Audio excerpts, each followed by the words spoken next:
teach you how to panic buy without panicking.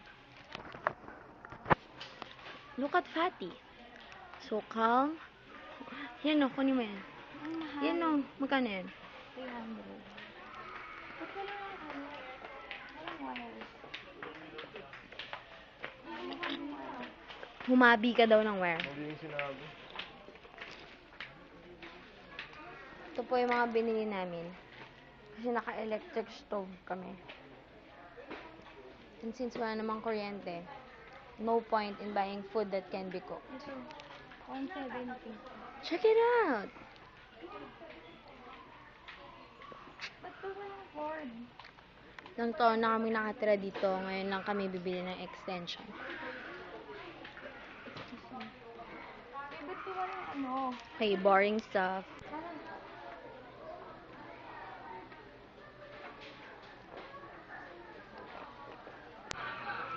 Check it out. Idol ni Pat. Saan? Yan ay yung mga corn beef na hindi luto.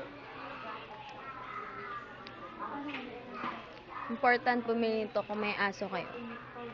Kasi wala kaming aso eh. Corny mo!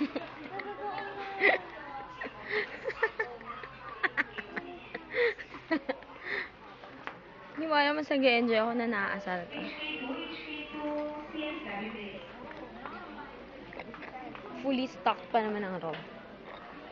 Fun. Tati, what you gonna buy? Hindi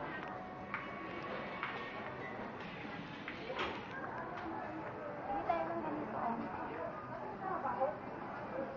Ano? Yan, hati tayo sa mga ganito. Ayoko yan. Masarap to. No. Over one. Patty! Looky.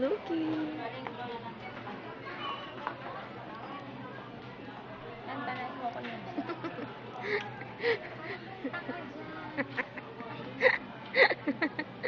Sobrang ignorante mo talaga. Ignorante. It makes it easier.